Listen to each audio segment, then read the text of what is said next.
Cctv. Episode number 356. 1 year since we started doing this every day. Why are you bullshitting? I wonder when we actually did the first one. Don't know, don't remember. Feels like I've been on this channel 10,000 years. But welcome to the urban jungle today, here somewhere in downtown Los Angeles. That we'd get real with some greenery. You know, can't be in my backyard all the time, but all of these are real plants. Even the ones over by James, currently playing a little pool. I'm gonna make this in. I hope you do. You did it. I did it. I won the game. You won. Can you believe it? I won the game. Welcome to the podcast, everybody. I don't think you called that. Did you call that pocket? I looked at it. All right. You thought about it. I looked at it. It was the only one that I could. Look, they have a training ball. We have the swan here. I've never seen a training ball. Never mind. We're still on pool Audio talk. people can't We're see still it. on pool talk. You brought the swan here. I brought the swan. There's no animals to frighten with it, so I figured it was appropriate. So last time we were with animals, now we're just looking at animal skulls. Yeah, what did we do last week? Oh, we were in a teepee like, last week. It's like the life cycle of, like a goat or a ram. Yeah, look, that's where ends up as a designer table piece. They didn't have any goats with horns like that, but if they did, Well, I think it's like a small ram. no. But I think you could breed a goat to get some crazy horns antlers like that? You make a pact with Satan. With neglect. You just neglect your animal. Look at that so table. That's the horns table. Like that's like a bigger version of the table that I got for that one Amazon bit with the axe. Mm-hmm. That's like that same table. That's like the same type of table. That's an expensive table. You can. They can't break, They can't break. even with the axe. They It bleed wouldn't. when you. Yeah, cut them. it wouldn't break at all. They're durable. How's this ambient Interesting place. LA sound to you? Got some sirens down in the streets below. Police. But we're up here. This is just my street. This is where I live. How's that sound? Oh my God. That's intense. It's nice. We're about, a few floors up, away from the row bowl, so we can have a nice discussion this week. Now, listen, normally I, seed our sponsors in throughout the episode, but today is a very special conversation. So if it's all right with you, I'd like to. Shut these. Can't stop crime. LA's been trying for decades. It's gone. They got him. What are you gonna do? They got him. They got him. The guy who probably started a fire. That's the hot crime of the minute right now. Anyways, I'd like to thank our sponsor this week, Quip. You know Quip, the electric toothbrush that... I use Quip. Yeah, I use Quip. They sponsor Cctv multiple times, always looking out for us. Let's learn a little bit, though, if you're new to the podcast. What is Quip? See, the truth is most of us are brushing our teeth wrong, not for long enough, and forget to change our brush on time. That's because most brands focus on selling flashy gimmicks rather than better brushing, but not Quip. So what makes Quip so different? For starters, Quip is an electric toothbrush that's a fraction of the cost of bulkier brushes, while still packing in just the right amount of vibrations to help clean your teeth. Quip's built-in timer helps you clean for the dentist recommended 2 minutes with guiding pulses that remind you when to switch sides. And Quip's subscription plans are for your health, not just convenience. They deliver new brush heads on a dentist-recommended schedule every 3 months for just $5, including free shipping worldwide. You use your Quip? Yeah, I must say the battery life, it's still going strong too. Yeah. The pre-built battery that's in it, it just like doesn't run out. I noticed that too. Yeah. I have no idea what the recommended time. It's been a on that while is, but since you gave me mine. Yeah, it's great. Quip also comes with a mount that suctions right to your mirror and unsticks to use as a cover for hygienic travel wherever you take your teeth. And everyone loves Quip. They're on Oprah's O List, named one of Time's best inventions, and they're the first subscription electric toothbrush accepted by the American Dental Association. Quip starts at just $25, and if you go to getquip.com/cctv right now, you'll get your first refill pack free with a Quip electric toothbrush. That's your first refill pack free at getquip.com/cctv, spelled getquip.com/cctv. Yeah, get yourself a nice electric toothbrush, a little mount sticks right on your mirror, take it with you. Take care of your teeth. It's important, whether you're on YouTube or not. People notice that shit. You just had your teeth pulled Removed. out recently. Yes. Removed. Yes. What a. And I got a filling, and I got Deleted. cavities. I mean, I've been trying to take care of my teeth now, because I'm grinding them down to nothing, and they're little baby teeth now. So Yeah, trying my hardest. I got fitted for a mouth guard for my grinding, and I don't know when exactly I get it, but I think it's like 2 to 3 weeks, and then I'll have to sleep with a mouth guard. I sleep with a mouth guard. You don't grind your teeth? No. Give it time. It's like you don't feel. It's like I've managed to, I guess, overcome the in the day anxiety and stresses, but obviously at night it catches up, and I do it mentally, in my sleep. It's like that's when I feel all the anxiety and the stress. It comes to me at night, and it forces It's me really to grind. sad. Whatever. There's no here. running. It's Who gonna- knows what I'm thinking about at night that's making me grind and clench my teeth? Yeah, I don't know. Terrible, terrible things. Welcome to the mouth guard club. Well, Yeah. speaking of, Terrible, terrible things. Oh boy. so, excuse me. This week on CCTV, this is a real unscripted chat. This is just, we didn't really plan this out. We're just gonna shoot the shit, just 3 dudes, talking about some recent events involving our company. Except, well, last time I had this type of conversation, it was, I'm pretty sure, in World of Warcraft, because we were all sitting around the table and we're having a very serious dialogue. But this time there's just people screaming outside and fire trucks driving down the main street. So Yeah, we're having face-to-face conversation this time, but there's more distractions. There's no one PvPing in the background, so that's true. If you're watching this, I guess I don't really have a sense. Like, we're recording this a week before it airs, so I don't know what you found out, generally speaking. But if you don't know, Asher is no longer with the channel. That's the bulk of this conversation. the last original, not really original remnant, because we had we had Trevor and Aaron and Joe, obviously, before we brought on Anna, who had to go home because of emergency family things, I think. I still don't know. I was out it of wasn't town an that emergency, week. I but- was out of town that week, so I didn't even really get She the did full give. I scope. mean, she gave us a heads up. I saw her once at Lindsay's birthday party before she had to go, and then Asher now, through different reasons, and I guess that's why we're having this very serious, Well, this is a pretty unique, very case. intense CCTV episode where Intense. James is gonna mostly talk about it. Hell yeah. To your point, though, he was the last of the Colorado crew. Right. Now it's an all-new. Now LA it's only. cue the channel's dying comments. Yeah, well, that's the thing, right? That's the main reason I think we're having this conversation, is because anytime someone leaves, for whatever reason, those who are still with the channel bear the brunt of hearing, channel's dying, oh my God, no matter how people felt about that person, even when they started, it's the end of, it's major crisis mode, it's the end of the channel, and we hear about it for like 3 months until something distracts people. Did it with Trevor. Yeah. I did it with, I don't know if we really did it with Joe. I think Joe was kind of the Joe was kind one of the unique case. I guess aside from Aaron, Joe was one of the first to like have an entire amount of time where we could dedicate doing like a video, and but he didn't want a video because he knew what that was like, because we used to do videos in the past with like goodbyes, and I just got really old because there's too many goodbyes at that point. Just fuck off, go, leave. I mean, I talked to him about his his send off, I guess, or whatever. He was cool with doing that. Just having it be a normal like video, just with like the little bit of an extension, like a little bit of like a nod to it kind of thing. And I think it worked out because I mean that's what he wanted anyway. So he didn't want to make it a big thing, just like a normal, regularly scheduled video. That's what he wanted. So, but yeah. well, Right. you went out last night. Went to the club.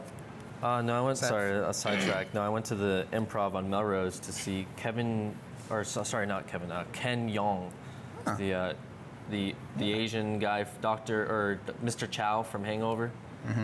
You know, like, look at my tiny penis. Like He was that in guy. Crazy Yeah, Rich Rich Asians, Crazy Asians.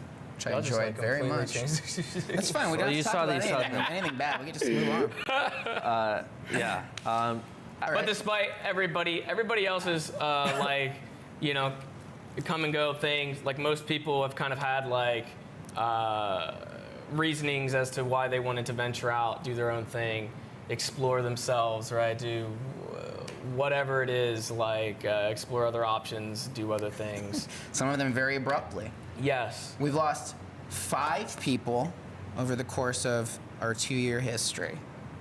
It's almost 3 years. I mean. Almost 3. It's a lot. It's almost 3 years. It's So a lot. It seems like a lot, but we'll get into. Yeah, we can touch more on that. Let's talk about Asher.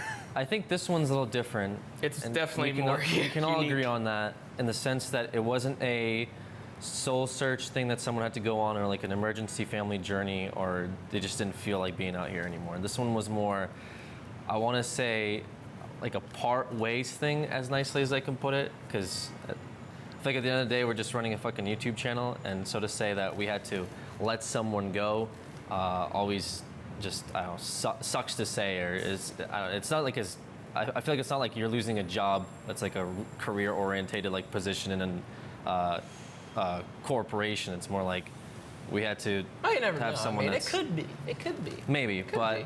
we had to part ways. We had to send him off. Send him back on a voyage of self-discovery because things just didn't, I guess, work out. I'm not sure how much detail we talked about giving detail in the car. I want to be a little bit more transparent. I know you guys did too. Yeah. I mean, I don't care at this point. I'd rather us be transparent than like the blowback of us trying to protect people, I guess, coming back to haunt us or whatever. And whatever. We discussed this with Asher. We were like, listen, we're going to be real about this when the time comes for that conversation.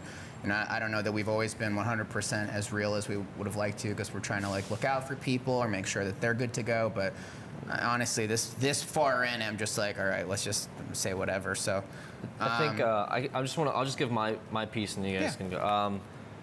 Asher, like you guys said, or like we just said, has been around with us since Colorado. He's done an awesome job as an editor. He, has done wonderful creative things on the channel. I'll never take that away from him. On camera, he's been great. He's funny. You guys, I see the Reddit posts where people talk about like Asher's character in Mafia, or Asher did a good job editing this video. His work is great. The reasons that we had to come to this decision now is mainly just really work ethic. Getting a phone call, I guess, from my agent here. This is the time I should leave. What the fuck was that? Sorry. Weird CCTV. For me personally, I think it just came down to, I don't think it was good for him to be in this work environment where there's just some serious, I guess, problems that I feel like he had that where he couldn't thrive working in the warehouse. Whether it was timeliness or I don't know, just punctuality or just general attitude. As bluntly as I can put it, I just don't feel like he can do like a good job working on like a channel like this. I don't know. It sucks because this is the first time I'm having like self-reflection, like thinking about him working for Couch Up, and I hate using the term work because I feel like it's a job. You don't have to like. I feel. I know, but I hate using the term job because. But it is a job, and that's what boils down to. I guess, every single person that we've lost so far is like, this is a job. We can sugarcoat it and make it a friendly vibe as much as we want and look out for people and go out of our way to provide for people, but it's a job. And if you can't do the job, you can't work here. End of story. That's why, see, this is why you're the manager, this is why you're the head honcho ex machinima, almost CEO here.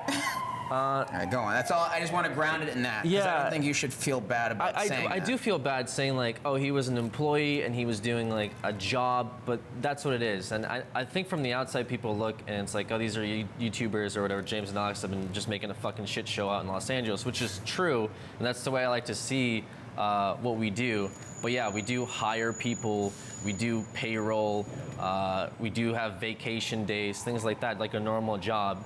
And I just feel like Asher just wasn't cut out for it, you know. I don't know what he did before Colorado. I'm trying to remember. He did like DJ weddings and stuff like that. So I'm not sure if his work ethic transferred over or not. But I just don't think he liked waking up in the morning and coming in on time. I don't think he liked staying late because you got to get the project done.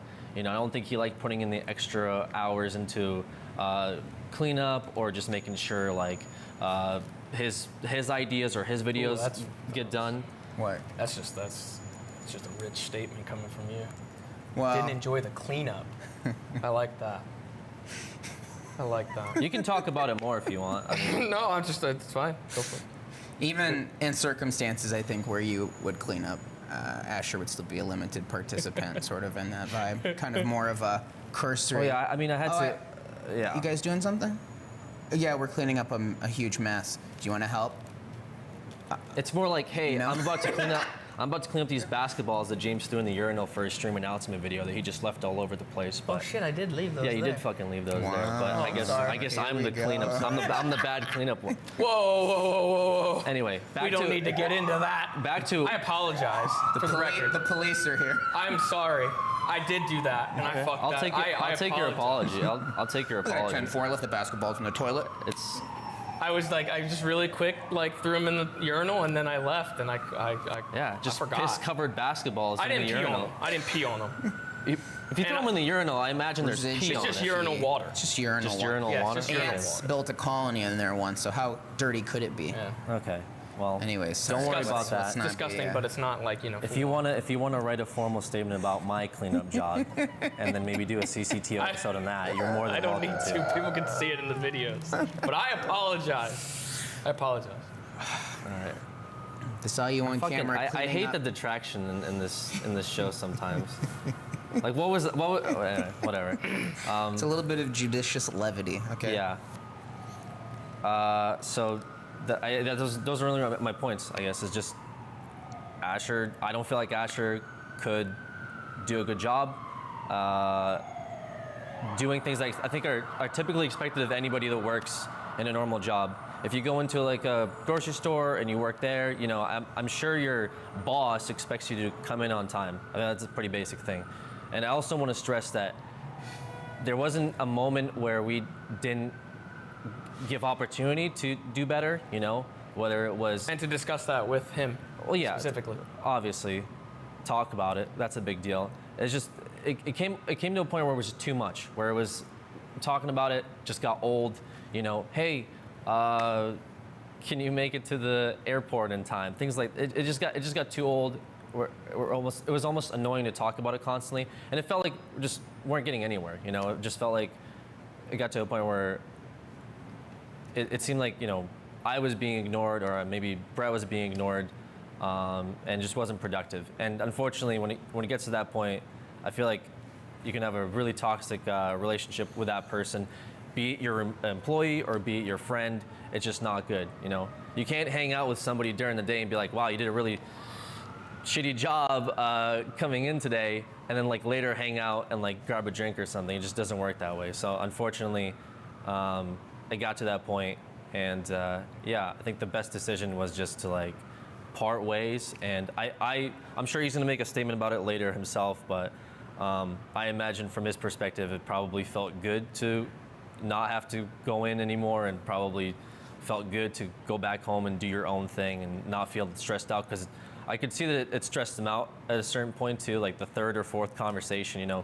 No one wants to have that. No one wants to be pulled aside and be told that they're not doing a good job. So I imagine that it was mutually beneficial. Obviously, there's going to be people speculating, and you guys don't get to see everything all the time. The CCTV cameras aren't rolling when we're having private conversations for a good reason, but I'm sure he'll put out his statement, and it's probably going to resonate to everything that we're going to say. But that's all I have, and you guys can, you know. Yeah, I mean, obviously, it's like not something that you want to have happen. Like Brett said, you know, we've had a lot of people kind of come and go, you know, including OGs and, you know, people we were like super, super tight knit with and everything. it's rough when like he kind of had a bit of like a personal stuff going on at the same time as all of this. It affected everything. I think for me personally, it really kind of crossed that line when it starts to affect the team entirely, and it's something where everybody else gets affected by it, and it's like almost in a way dragging everybody else down. Like Aleks spoke of a little bit, airport timeliness. Missing multiple flights is not good, especially when it's like an event or something where the entirety of the team needs to pull together stuff, essentially for you guys, whether it's like a panel or a meet and greet or whatever the case may be. That's like the entirety of the unit needs to kind of be on the same page for that. And when it comes to dropping that ball and affecting everybody else involved, that's where it kind of goes a little bit too far, I would say, because the entire operation doesn't deserve to, or other people in general don't deserve to like be put in weird circumstances due to just somebody's actions. So I think he needed kind of like a hard reset. Maybe this is that for him, where he can just kind of reevaluate and figure out what he needs to do with himself, and to sort out some of the other stuff that he had going on. But I think that for me is like the main thing when it affects everybody as a whole. But yeah, that's pretty much all I got. Yeah, I agree. It sucks ass to and nobody wants to like kind of have to think about this side of things, right? Like everyone wants to believe that every YouTube channel is just a bunch of friends hanging out and it's as simple as that and that's all it takes. But at the end of the day, 100%, any YouTube channel you like has to operate like a business if they're consistent. If you're not watching a channel where videos upload. Especially now, right? Like in the beginning, sure, it was very lax. It was very, like cut and dry, like you're just doing the YouTube channel kind of deal. With YouTube changes, with just like it becoming more having to be regulated, you know what I mean? Like you need to have like the actual infrastructure, like you can't just fucking dodge taxes and shit like that. Like you need to have the formal structure to operate nowadays. And almost even individual YouTubers nowadays have to have that infrastructure in place. Like it's just how it needs to be now because of how the I don't want to say the rules have changed, but it's just like you can't dodge certain things that like were non-existent back then, or you can't. Well, I guess they did exist, but there weren't things in place that like enforced it, I guess. Yes. Which like you can't dodge or get around any of those things now. Like you need that formal structure. And like I said, even solo YouTubers by themselves still have to maintain and create that infrastructure themselves. Yeah. And that's just a social contract too, right? If you're watching a channel consistently, you want it to be consistent, and then you hire people so that consistency can be maintained, so that it can make the money needed to pay the people that are making it consistent, so that people can watch it consistently It's just a circle. and fund it, right? Like it's like an ecosystem, and you can't have, you know what I mean? You can't have parts of that ecosystem running wild. And again, whether or not that's a fun thing to think about, and it sucks to have to play business with it, it's like this channel would not exist if there weren't people working hard every day to treat it like a business and treat it like a job and deliver that consistency that makes the entire thing work. When we started this, and the pieces that were on board when we started this, right, were obviously there was a lot of stuff in play from the Creatures transition, right? And you guys were bringing over, your friends and people that, you felt would be the smoothest part of this machinery, right? Like Joe, obviously, you're friends with him for years. Trevor, who when we started, I didn't know that well, honestly. He had been a recent addition over there and kind of got pulled in with this. We knew what kind of stuff he wanted to work on. Aaron, but you know, it's not like when we started this, we were like, all right, cool, let's pick some career veterans who are ready to edit, ready to be a part of a team from day one. No, like we recruited friends. And Trevor said that as well, like numerous times. I never planned on being an editor. I never planned on doing any of this stuff. Like, I mean, he's said that too. Yeah, and I think when you talk about losing 5 people over X time or something, that's a result of just the way we went. And even recruiting new editors, like when I was there for the interview for Asher and Anna, like I interviewed them and like, even then it's like, cool, do you want to work on this channel? We're in Colorado. There's no sense necessarily that we're going to be evicted in X months. We're going to take you on some whirlwind trip to Los Angeles, But that is what happened for a lot of these people. And, and also the eye of the audience being on you, right? Like, okay, well, Trevor's got, 90, 100K, whatever Twitter followers all of a sudden, but then the price you pay for that is like, yes, you are on camera and you're the meme and people have expectations. They're gonna walk around and call you big pussy long after the fact that, way beyond a time when it was funny. Yeah. But that's the bargain, and you can either embrace that and roll with that and do something with that and let it empower you, or you can be like, get spooked by it or not. And again, it's not for everybody, and I'm not saying that it should be for everybody, and I don't begrudge anybody that at certain points along the way are like, okay, I'm gonna opt for my own personal satisfaction, right? Joe wants to go back to Colorado, hike, start a family, cool. Like that's whatever. Like the fact that he went as far as he did, great. Trevor, again, we got a lot of younger people where it's like you're still trying to figure out who you are, and obviously, I'm not saying anything anyone doesn't know as far as Trevor is like coming of age on camera, essentially, from sort of, who he is now when we started that channel. It's it's a process, and he went through it on camera. And I feel like that's happened to us too. I mean, I feel like personally that happened to me. Like I moved out younger and like I essentially grew up on camera. Like at some point in time, like almost half of my life will have been spent on fucking camera. Mm-hmm. At some point, there will be that time when it's like reevaluate that. And like, it happens. Mm-hmm. But like, Trevor grew up on fucking camera essentially for those few years. Yeah, it was short, but it's a huge change, and it obviously left its mark. And then, moving to Los Angeles, and people always subscribe all these things to like, oh, LA's so shitty. But really, 9 times out of 10, it's people who don't have their own shit figured out or are still exploring who they are, what they want to do. And then, it doesn't have the tolerance for that. I'm from Amish country, fucking Pennsylvania. If I can survive out here, anybody can fucking survive out here. Right. I mean. Well, you may have a lot more resources than the average person. That is true. Yeah, I don't think you do. Moving to like another city that and then true. commuting it. That is true. But to your point, like. But I found something. You know what I mean? I could have easily just been like, yeah, this LA is not for me, which I already know at the core it's not for me. But like, I could still find something that is for me. I don't know. Yeah. Well, when I moved here with someone I went to film school with, however long ago that was, 11 years, 12 years coming up at this point.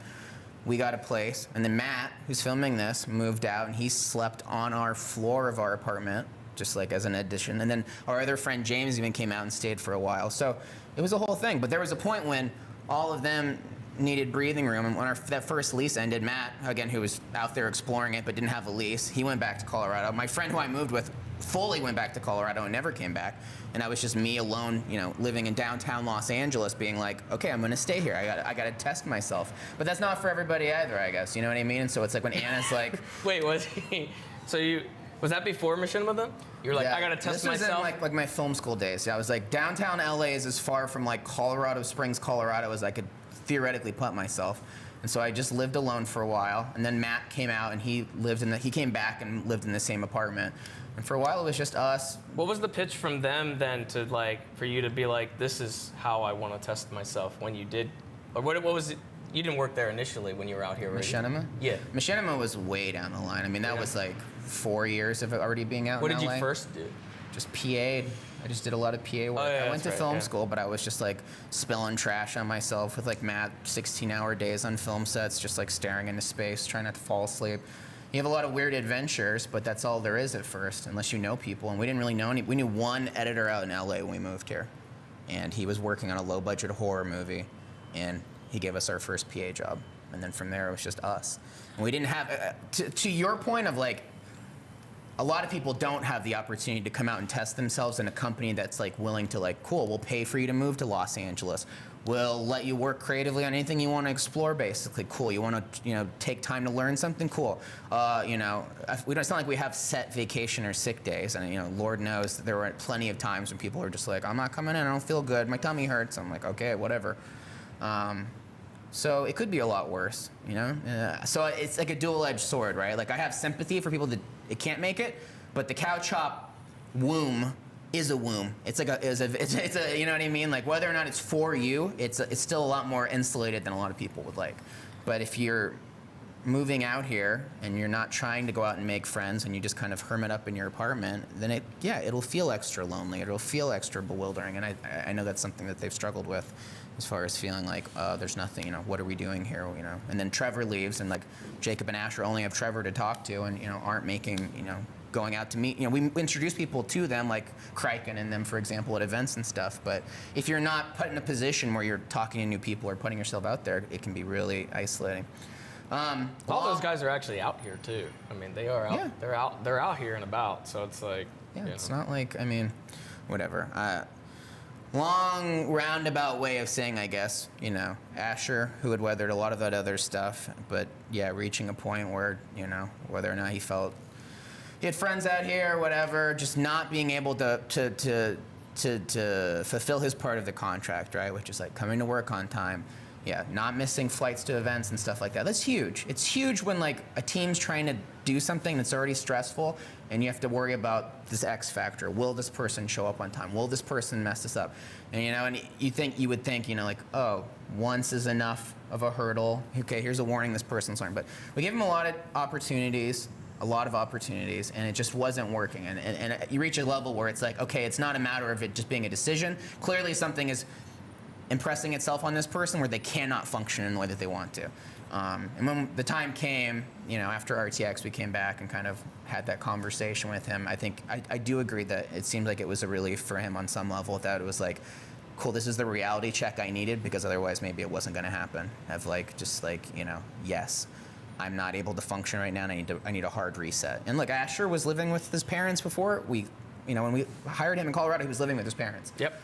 And that's not it's a big transition. And in a lot of ways in his behavior, it showed it, right? Of someone who's like living on your own for the first time, interacting with people on your own for the first time, being at a company, mom's not there to clean up after you, that sort of stuff. So I get it, but it's not an excuse. And for people trying to run a business, it's not something you can just forgive forever, because it does hurt the team and it does do whatever. So I think you mentioned the growing up bit.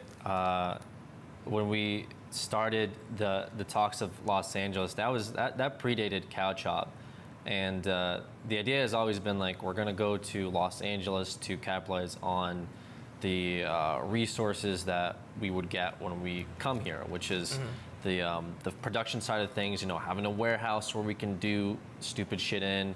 Always, film locations. All that stuff is really necessary to what we do. I mean, it's just we can go around to like playgrounds in Colorado and fake bomb pranks, until the sun comes up. But eventually, we probably would have paid a heavy toll for it. I always say that. People in Colorado aren't super excited when people like us show up to film them, and it's not very regulated down there. Whereas here, at least you can find a Craigslist ad for what you're looking for and get it done relatively easier, quickly. And I think us picking up guys that just got out to Colorado or were kind of safe living there and being like, hey, we're doing this crazy thing and then we're going to go to Los Angeles. I feel like it was asking, not a lot, but it was asking of people to do things that were maybe outside of their comfort zone. And whether they did it and came out here and tried it, good for them.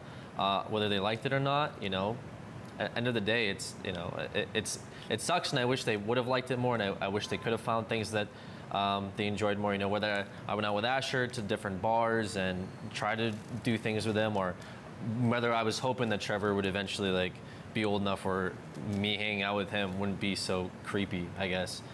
I don't know. Yeah. But yeah, it sucks because they I mean, for all intents and purposes, I was friends with these guys, and these aren't conversations that I wanted to have. Honestly, I don't think anyone here wanted to have these types of conversations, because I always did see Couch Opera and still do see Couch Up as like cool, creative project that we do on our off time, and creative ideas that we have maybe as a sidebar conversation that eventually turns into, hey, wouldn't this be stupid if we did that? And it's like we just shoot it and then it's done. It's a video.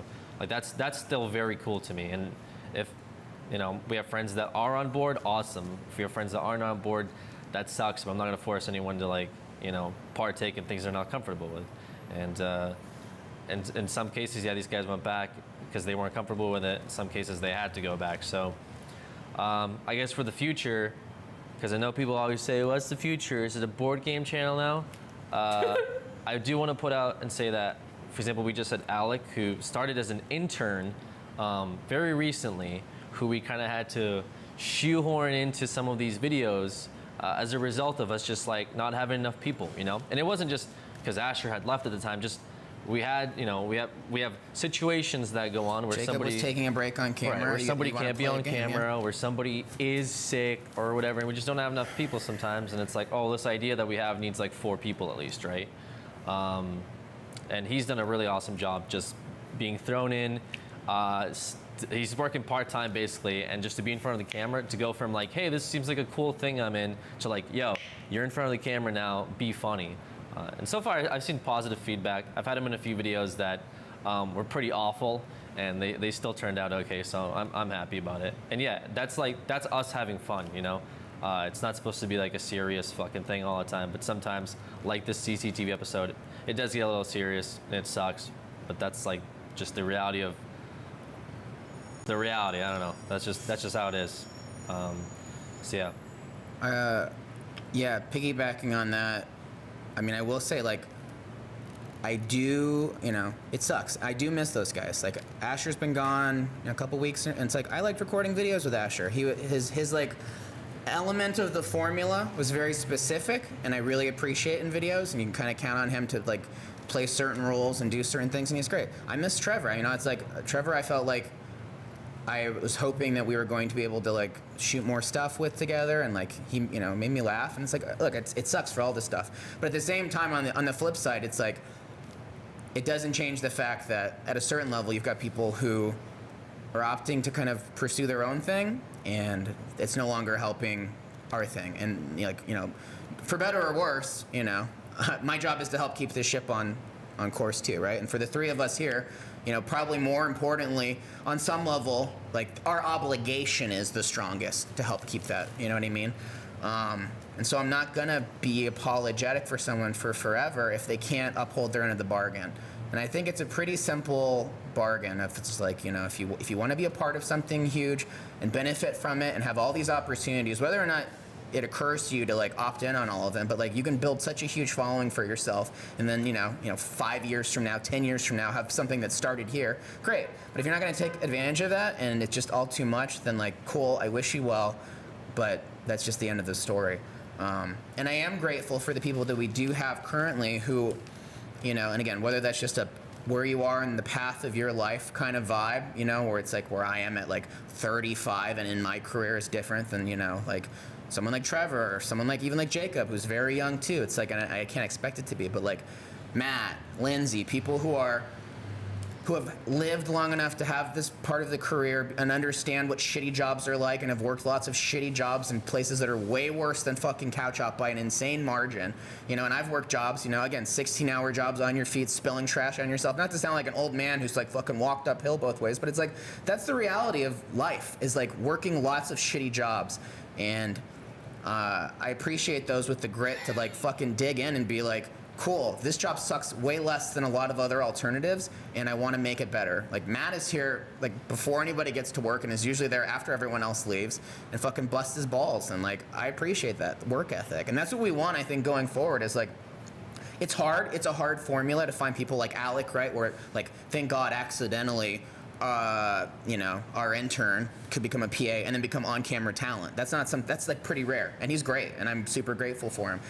He might go back to school, and we're gonna lose him, and that's a bummer. But John Y, who if you may not have noticed, the editor from Inside Gaming is on our team full time. He edited Skull Wizards. He edited I don't think that many people knew that. Amazon Palette. Yeah, well, if you don't, he's on our team, and he's fucking awesome, and he's a great fucking editor.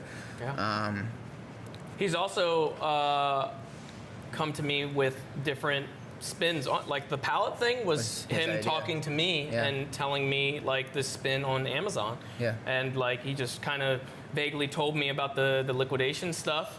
And like I essentially just took his ball and rolled with it now. And now I'm just like continuing like what he initially kind of pitched. Yeah. And he just pitched me something else this morning, that he thought would be kind of suited for the channel. So like, I mean, that's great. And look, again, like Lindsay, I've known a long time, and I recruited for this, and I dump shit on Lindsay all the time of like, hey, can you do this? Can you do this? And I need like, my own right hand of, just getting shit done. And it's like, it's all hugely important, and I'm very grateful people that aren't, like all due process to soul searching and figuring out who you are, but that doesn't serve keeping Couch Hop in existence at a certain level. So for those who have figured out where they are and are in a good place, thank you. And hopefully, as we go forward in this exploration of whatever the next phase is, it's like we'll recruit more people who are, already out here, already trying to do something, already looking for a place, and not so much like, cool, I was imported and I don't know what the fuck is going on. I'm on the whirlwind ride. And again, all due props to those guys.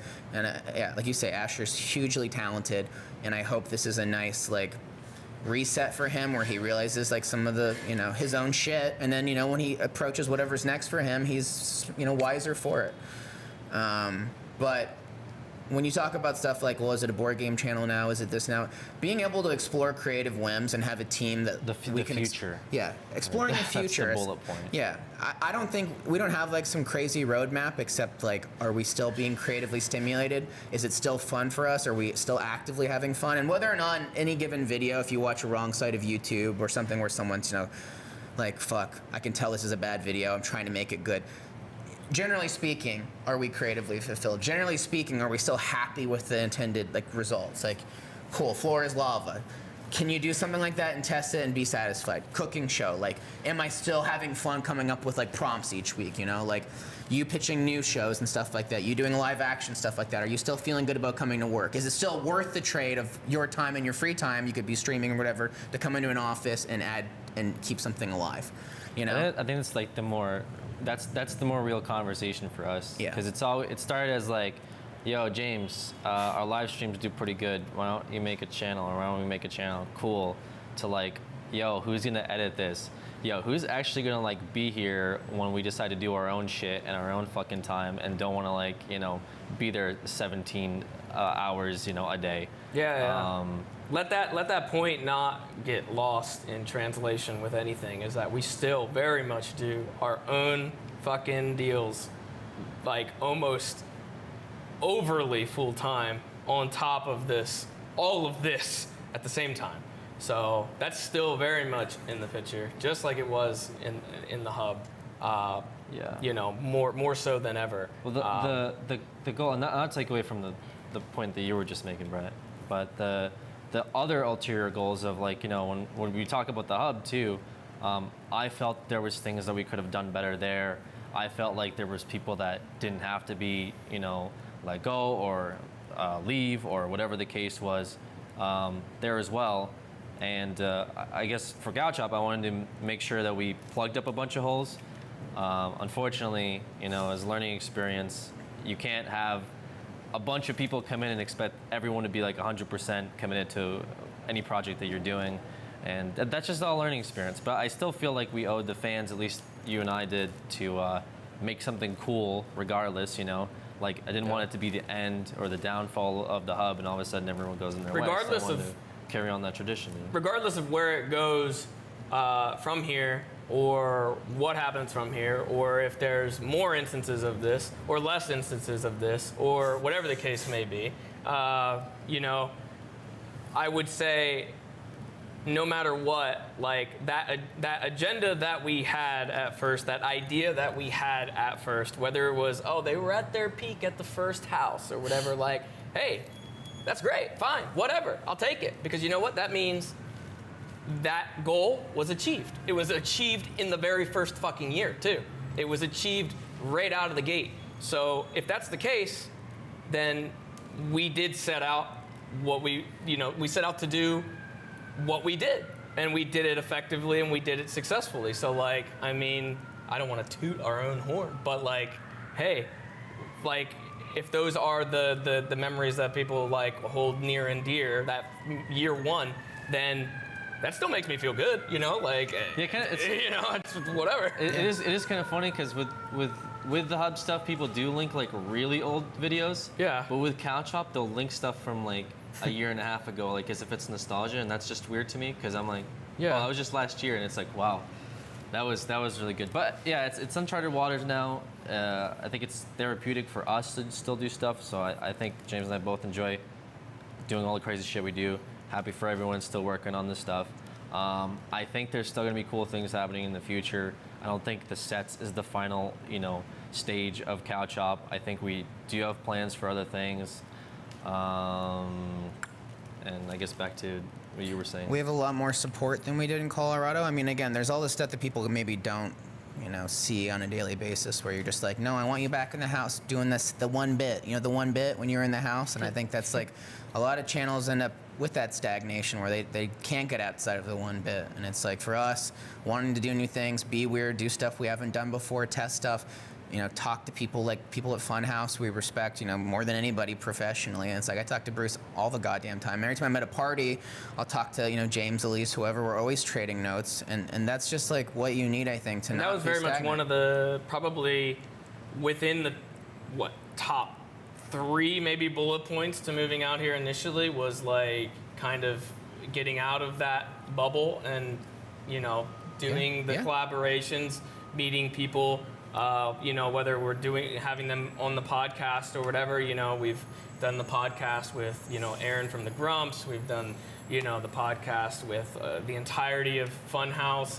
Criken, now Criken has like his, crew that's more formal as well. Like We've had Kovic at this point. Sugar He's there, Pine 7, Elise. who knows how many fucking times. That's all stuff that like we did not do, but we really could not do back in Colorado. And I think that was one of the main points that me and Aleks had brought up when the first LA talks even began, was like, we're in a bubble. We are in a bubble, and like there is no getting out of this fucking bubble. It's a safe little bubble, but it's a fucking bubble. Like, what do we do here? How do you grow out of this? You can't. There is no growing out of this bubble that we were in. Yeah, I think about like if we stayed in like, for example, like you said, the house. The bits would be we're breaking furniture in the house, like year 2, year 3. I feel like people would just call us try hard at that point, or so. I don't know. I don't know what the reality of it is, but it's nice that people can go back to things, and even more so now, I feel like the shit we do is like really cool. So either way, I guess thanks everyone for watching us, and I don't know. The river's gonna keep going, whatever the fucking proverb is. I'm not sure what the forward Death and beyond. comes for everybody. Forward and beyond. Is that the Buzz Lightyear quote? To infinity and beyond. Whatever, dude. Is that what you're? I don't know. You say a river, like a river? Is that Like, all because roads lead to the the sea. river keeps going, River keeps going. Rivers always keep. And no matter how bad the current is, the river keeps going. How many? Well, the current would affect how good the river goes. If the river's- but it's gonna current's be bad. different. It's gonna happen. It could be a fucking tidal wave in a river one day. That'd be great for the And then, river. Yeah. But it wouldn't be great for the flooding around it. It would affect. Like a drought would be bad. Well, Because that would dry up There's a lot the of river. different ways this river analogy could go. It's true. Okay, let me end this on a story. Oh, no story. I want this to set Like a the tone. hypothetical, or is it? No, it's a real story. Oh. It's a real story that I saved. I didn't tell you guys about. You didn't tell either of us about I didn't tell either of you that this happened to me because I You're was telling saving it I was live on saving the it live podcast? on the podcast. What the heck? Because it's good. It's a good ender for all of this heady conversation. recent? This is very recent. Holy smokes. So I was going home from the gym last week, end of last week. I want to say it was like Friday or something. And I was going down Hollywood, and I was like, I'm going to take Sunset. So then I turned onto Highland. Some of you may know this, okay? Nope. And I was going across from a school. And kind of what I had was there's 2 lanes of sort of stop traffic at a light, but then the turn lane is empty, right? So I turn into the turn lane, but I'm the only thing moving down, otherwise like still traffic on the street, right? And then the other side, there's no oncoming traffic because there's a red light over there, right? Okay? So I turn into the turn lane because I'm going to turn on the Sunset, and I'm coming down the turn lane, and then like the half a second that I can see, someone is riding a bicycle through the stop traffic, and they're going to cut across the street to the other side of Highland. Unfortunately, I'm going whatever that is, 15 miles an hour, 20 miles an hour, down Highland, and you know, he's coming out of stopped cars, so I'm like, oh, I'm 100% going to hit this person on a bicycle. And I absolutely do. I fucking hit this person on the bike. Makes the worst sound. The sound that, you know how bicycle sounds when making impact with something, sort of that springy, horrible. And then the accompanying human body sound of boom, boom, boom, boom, boom. Presumably, before we came to this podcast, James was like, what's this mark, the mark on the hood of your car? Well, I believe one on the front is where a tire kind of skidded across the top of my car. And then if you had looked closer, you would see the dent on the other side where I guess, you know, paint is chipped off where someone made an impact. So anyways, that horrible sound happens. I stop the car and I'm just in shock for a second, and I'm like, did I just fucking kill someone? Through, you know, really no fault of my own. I'm just driving and someone, you know, runs out in front of your car. That's that horrible, quintessential, cool, I just ended someone's life. So I'm like, oh my God. And I like kind of scream in my car a little bit, just like, what the fuck? And I jump out of my car, and I'm just like, oh my God, you can't do that. What the fuck? And I see the person is on his feet. Believe it or not. He's on his feet. And he's looking at me kind of like sheepishly, like I fucked up. And I'm just like, oh my God, are you okay? Are you okay, dude? And it's kind of like, he's like a dude, he's like kind of a little bit older dude, he had dreadlocks, kind of a little bit older than me, had some, you know. And I was like, are you all right? And he was like, yeah. And I just kind of like hugged him because I was so relieved that there wasn't a dead body underneath the fucking front of my, because it sounds, you know, when you get in a car accident, it always sounds even worse than it is too. You get like, someone scrapes the side of your car, it sounds like a train, you know, tore you up. So auditorily to me, I saw someone going under my tires basically. He was fine. He had scraped his fucking elbow and his bike was laying like 10 feet ahead of me in the empty turn lane at this point, and I'm stopped. And I like hug him and I'm like, oh my God, bro, I thought I just fucked you up. And he's like, yeah. He's like, I was trying to just cut through it. He's like, I'm on my way to he's on his way to like, I'm not trying to share his business, but it's interesting. He's like, I was on my way to anger management class. He's like, and I just he's like, I'm having one of those days. And I'm like, and I got it. I pictured it in my head. I'm like, dude, everyone's had one of those days where you're just in the fucking zone, in your own head, try and fucking run through. And that guy could have died in a fucking instant, just because he's having a bad day, trying to rush through, get to some destination. And, you know, I could have killed someone and lived with that the rest of my life, you know, just going about my business. He's like, what's your name? He's like, tell me his name. And I told him my name, and I was just like, he's like, I hope this didn't ruin your day. And I'm like, dude, you're alive. So no, my day is not ruined. I did not commit vehicular homicide unintentionally today. You're alive. I'm glad you're okay. And I like hugged him again. I'm just like, all right. I was like, do you need a ride? He's like, he picked his bike up. He's like, oh, look. And he just put the chain back on it. Miraculously, his bike was fine despite being 10 feet ahead of my car. He had a scraped elbow, and he was fine. He was like, no, I'm good. I'm going to go about my way. And I was like, okay, dude. I was like, be careful. He's like, maybe this will be a lesson for me. You know, I'll be more careful. And I'm like, it's a reminder for me to just always, I mean, there's nothing I could have really done. I hit the brakes so hard on that, but like, so that's what I'm ending this podcast on, I guess, is just like a reminder that you could die any second if you're not careful, and to like not be so fucking in your own head about things, and be grateful for the fact that you are able to do stuff and not let a bad day fucking direct you down a path of ruin unintentionally. So look out for each other and be conscious of yourself and take care of yourself. That's all I'm going to end that. To all employees and all viewers. That could have been a Big fucking lawsuit. Yeah. I mean, it could have been awful. I mean, my car has a big fucking dent in it and a big piece of paint missing off of it, and now like some greasy tires. But you know what would have been worse? Yeah, absolutely a dead body. And what lawsuit notwithstanding or whatever, but like having to live with that, being like, oh cool, I was going home from the gym and somebody rode their bike in front of me and died. That's awful. So that fucked me up for the rest of that day a little bit. But I thought it was important to share because yeah, you never know. Wait, you told him that it didn't ruin your day? It didn't ruin it. I mean, I was so relieved that he was fine and that catastrophe hadn't struck. But I was definitely still thinking the about what it. if? But it was good. It was, you know, the rest of that day I was more mindful and I was like, is this really important? Is this really important? Am I responding to this well? Is this? That's a life lesson. That's like a life everybody. evaluation. Yeah. So there's YouTube and there's business and there's not, you know, running down people and not getting yourself killed. So anyways, a heady Cctv. We'll leave you with that. Thank you to our sponsor, Quip, for being the sponsor of this very real discussion that we just kind of winged there. Good job. I feel like that was a good. I'm just happy that we can have like a video conversation. It's not like clipped or it's like a BTS. Yeah. You know. Yeah, or a 5-minute segment about why Usher isn't here. Not one of us pops the stream on and it's like got 500,000 views for like some you know, retort that we make, but. Yeah, the Aaron clip is still circulating. I know. Yeah. What happened? Yeah. Ask him on stream. Yeah, like James said, we're just gonna keep going, doing our thing, and people may come and go. We're happy for what we have, and yeah, don't run anyone over on Hollywood and Highland. Don't run in front of traffic. Yeah.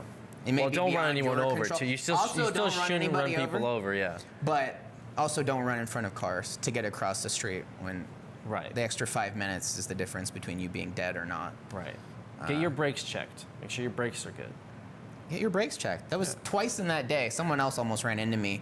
And then yesterday I went to Target. I was walking across the street. Some guy full stop almost just ran me down in the crosswalk, hit the brakes last minute and screeched to a stop before hitting me. And I was just like, and he was like, oops, sorry. I could tell that person was just zoned out, just going in a straight line to almost. I'm like, what? I'm supposed to be here. So just be careful out there. Be a defensive driver and be a defensive human being. Right. Anyways, All see you right. next time. Goodbye.